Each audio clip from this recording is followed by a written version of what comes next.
question. Ibsan Arroyo, sorry, I always blow that guy's name. Bob Backlund brought you out to the ring for a couple of matches during your 1995 WWF run. Did the office want him as your manager? No, I don't think it was as a manager. I think they were calling him advisor. I was a big fan of Bob's, and Bob plays a certain kind of like country bumpkin type thing. Bob's an incredibly intelligent guy, and if you know anything about his investments and things like that, just thinks outside. But I've known a lot of guys in the wrestling business that sort of portray this disarming character to sort of like lower expectations or whatever in the dressing room. And then you find out later that they're very, very different from that character. Were you a Bruno guy or a Bob guy more, or was the seamless Bruno. transition? Yeah. Okay.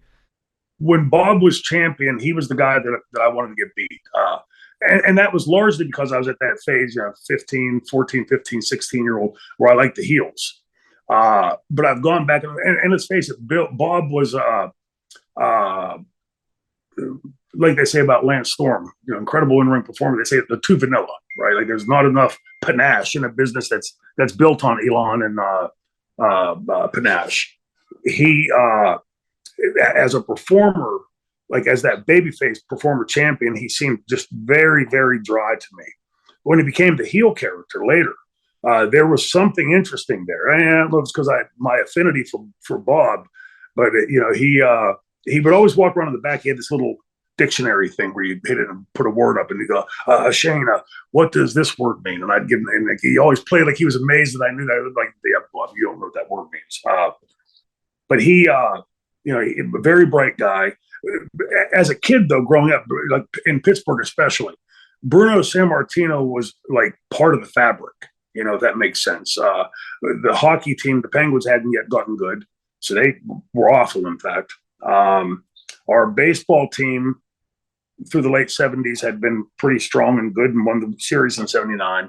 And the Steelers, of course, were, just running roughshod.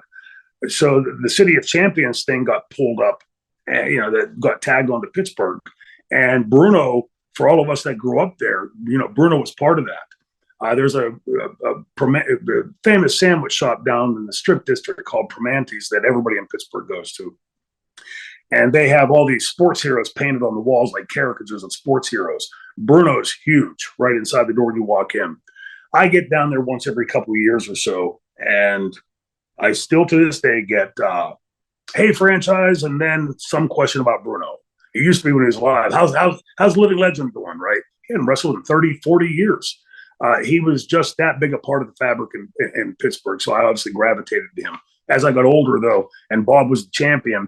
And remember back then, the championship reigns were forever. Yeah. I think Bob's 7, Bruno's for 12. And, like as a kid, I just gravitated towards those heels and wanted to see the heels win and stuff. But I saw in hindsight some matches with Bob that were amazing. And in the Pittsburgh Civic Arena, he was wrestling Don Morocco, who's 275, 280 at this time. The first match in the Guard, they went in arena, Civic Arena. They did a 1-hour brawl, and they came back next month for the rematch and did a 2-hour Broadway. And during that 2-hour match, all the lights come up and all the security's running up into the stands. I think it was a lady died up in the stands that night. So during this point of the match, Bob has Don put him in an arm lock, an arm bar. And 15, 20 minutes later, they get the ambulance in and get the gurney out and everything. The lights go back out.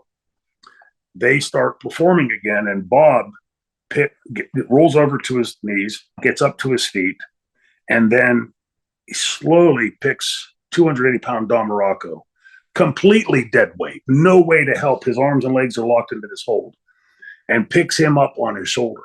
And it was at that point that I thought, this is like an hour something into the match, and he's picking, like, once I became a wrestler and learned how difficult that is. And I thought, this guy's got freaky strength. Like, this is, something far above. But he, as a performer and as champion, I didn't like him as a kid. But once I got to know him as a person, I had a lot of respect for him. And, always loved seeing Bob.